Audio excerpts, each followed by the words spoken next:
warahmatullahi wabarakatuh. Pada kesempatan kali ini, saya Nurul Intan Jayaman akan membahas tentang pengertian teknologi dan pendidikan. Nah, apakah pengertian teknologi dan pendidikan? Teknologi adalah keseluruhan sarana ataupun media yang menyediakan barang dan alat untuk kelangsungan hidup manusia dan kenyamanan dalam beraktivitas. Dengan adanya teknologi pun, kita akan lebih mudah dan lebih cepat dalam melaksanakan kegiatan sehari-hari kita.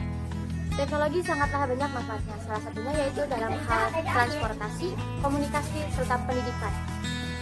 Dari masa ke masa, teknologi berkembang sangat pesat, sehingga pada zaman ini banyak sekali orang menggunakan alat teknologi tersebut. Salah satunya yaitu handphone yang dapat digunakan untuk sistem pembelajaran. Selanjutnya kita akan membahas tentang pengertian pendidikan. Nah, pendidikan adalah pengajaran, pengetahuan, keterampilan, serta kebiasaan sekelompok orang dari satu generasi ke generasi berikutnya melalui adanya pengajaran, penilaian, serta penelitian. Dengan begitu, melalui pendidikan inilah kita dapat merubah pola pikir serta merubah akhlak kita menjadi lebih baik. Dengan adanya pendidikan pun, kita akan menolong anak-anak agar membentuk generasi yang lebih baik dan bijaksana. Nah, apakah hubungan teknologi dengan pendidikan tersebut? Hubungannya itu sangatlah memang berkaitan. Dengan adanya teknologi pun, dalam hal pendidikan, sistem pembelajaran pun dapat digunakan melalui teknologi.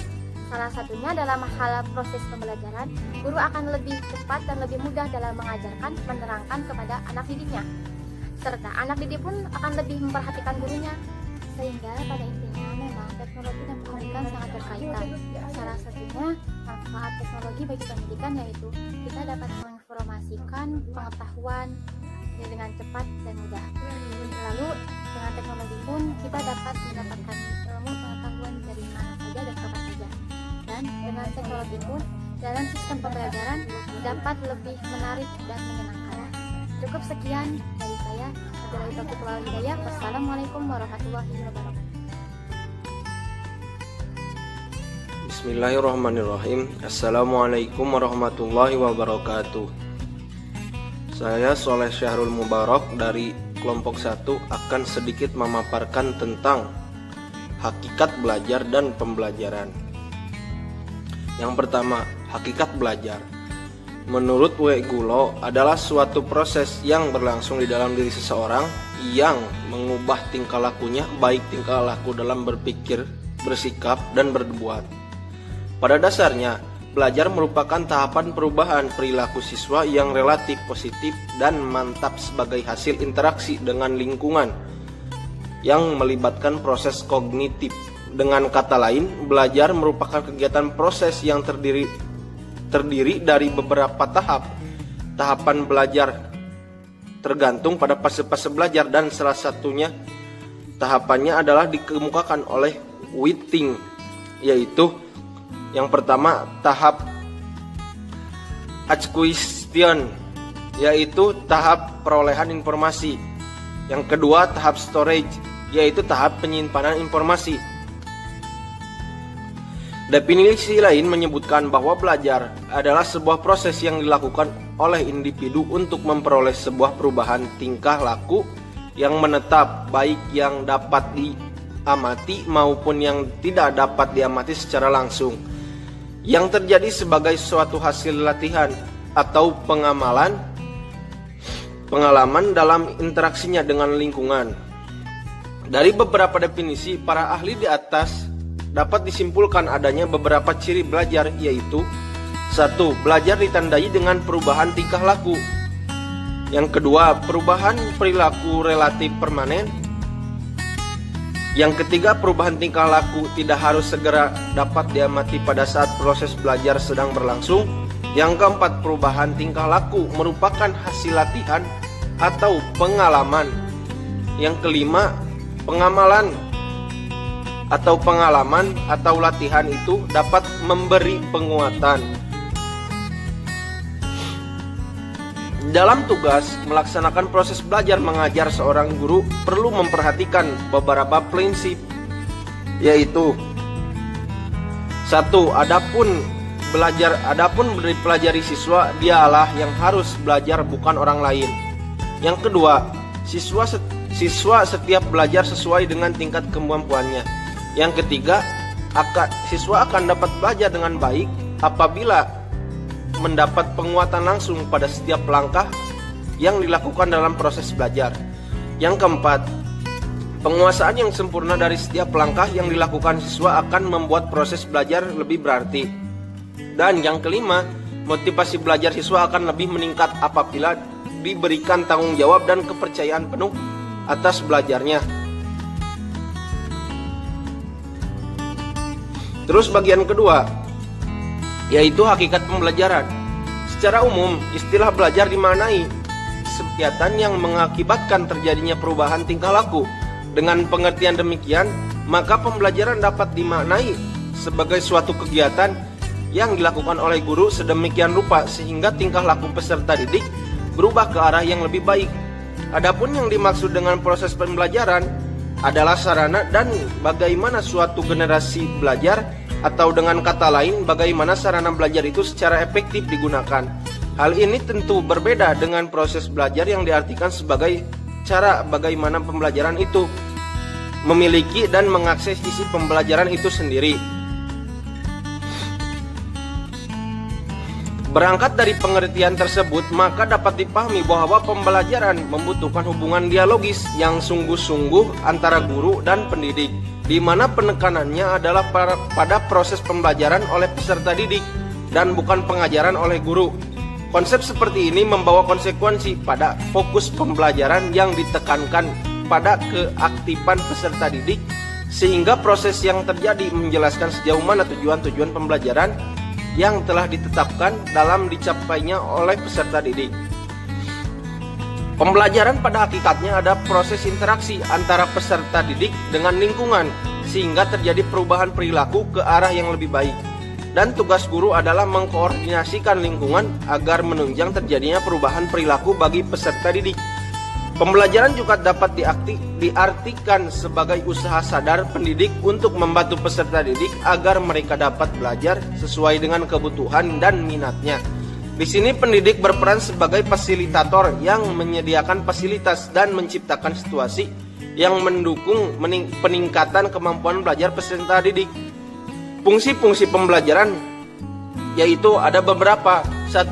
Pembelajaran sebagai sistem. Pembelajaran sebagai sistem terdiri dari sejumlah komponen yang terorganisir antara lain tujuan pembelajaran, materi pembelajaran, strategi dan metode pembelajaran, media pembelajaran atau alat peraga, pengorganisasian kelas, evaluasi pembelajaran, dan tindak lanjut pembelajaran. Yang kedua, pembelajaran sebagai proses. Pembelajaran sebagai proses merupakan rangkaian upaya atau kegiatan guru dalam rangka membuat siswa belajar, dan yang membuat siswa belajar itu meliputi 1. Persiapan, 2. Melaksanakan kegiatan-kegiatan belajar, 3. Menindaklanjuti pembelajaran yang telah dikelolanya. Adapun ciri-ciri pembelajaran sebagai berikut. 1. Merupakan upaya sadar dan disengaja. 2. Pembelajaran harus membuat siswa belajar. Yang ketiga, tujuan harus ditetapkan terlebih dahulu sebelum proses dilaksanakan. Keempat, pelaksanaan terkendali baik isinya, waktu, proses maupun hasil. Demikian yang bisa saya sampaikan. Mohon maaf atas kekurangannya karena saya masih dalam tahap pembelajaran.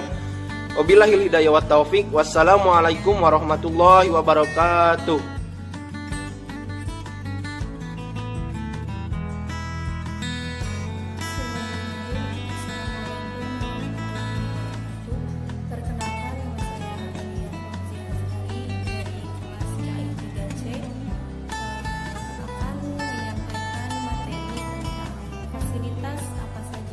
Yang sudah ada dalam teknologi untuk pembelajaran PAI. Di sini sebelum masuk ke materi pembelajaran PAI, di sini fasilitas belajar. Fasilitas belajar dalam hidup manusia sangat dipengaruhi oleh perkembangan ilmu pengetahuan dan teknologi. Sebagaimana kita ketahui bahwa pengetahuan dan teknologi zaman sekarang ini sangat sudah modern. Seperti contohnya teknologi pada zaman sekarang, HP sudah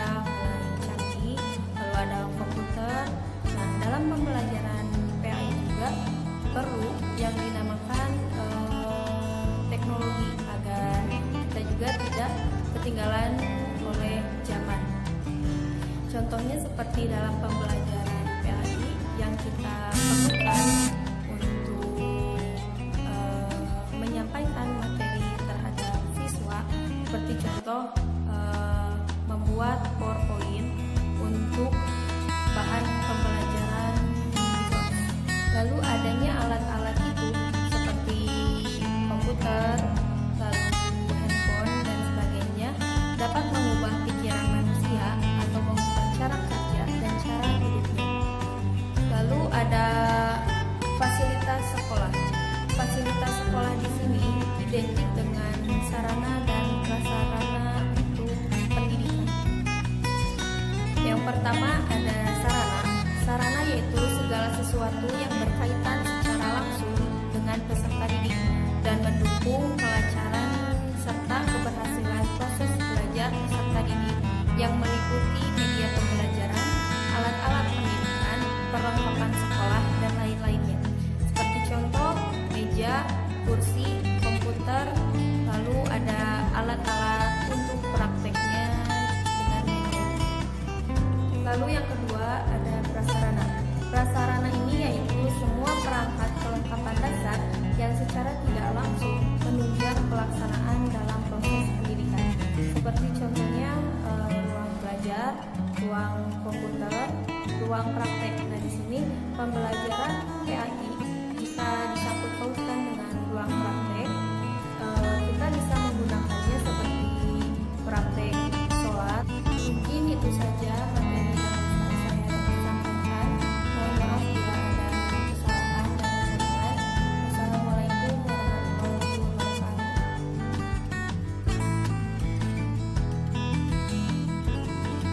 Bismillahirrahmanirrahim. Assalamualaikum warahmatullahi wabarakatuh. Alhamdulillahirrahmanirrahim. Saya Cepi Ahmad Darul Purni dari kelompok 1 ingin menyampaikan materi poin keempat, yaitu penerapan teknologi pendidikan pada pendidikan agama Islam. Keberhasilan pembelajaran yang dilakukan dalam satu kegiatan pendidikan adalah bagaimana siswa dapat belajar dengan cara mengidentifikasi, mengembangkan, mengorganisasi, serta menerapkan kegiatan proses pembelajaran yang berlangsung.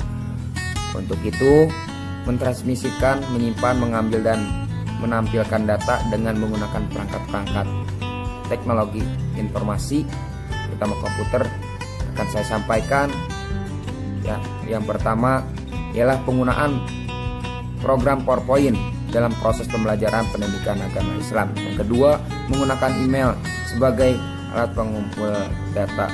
Yang ketiga, menggunakan mailing list untuk diskusi kelas yang akan diajarkan. Yang keempat, menggunakan web blog untuk pembelajaran di dalam atau di luar kelas.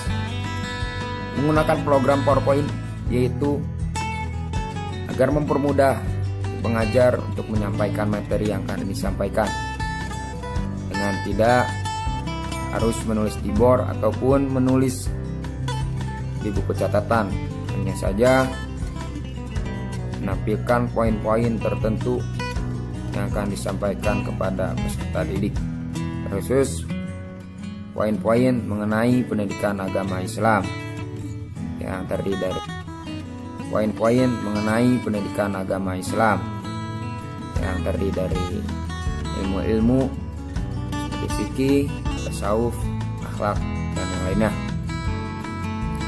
Yang kedua ialah menggunakan email sebagai alat pengumpul data atau alat pengumpul tugas dari peserta didik kepada pengajar. Dengan demikian, pengajar dapat memantau langsung tugas-tugas yang telah disampaikan oleh siswa. Yang ketiga ialah menggunakan mailing list sebagai alat diskusi yang akan diajarkan dan sebagai alat untuk bertukar informasi atau berbagi informasi. Yang terakhir ialah weblog, yakni alat untuk mendapatkan data-data atau bahan-bahan yang akan diajarkan ataupun akan disampaikan kepada murid, atau murid akan mendapatkan materi dari peserta didik yang berupa audio, visual, video, animasi, ataupun yang lainnya. Dengan demikian saya simpulkan ada penerapan teknologi pendidikan pada pendidikan agama Islam, ada 4 poin, yakni program PowerPoint, yang kedua menggunakan email, yang ketiga menggunakan mailing list, yang terakhir menggunakan web blog. Terima kasih atas perhatiannya, mohon maaf bila salah-salah kata dan penyampaian. Assalamualaikum warahmatullahi wabarakatuh.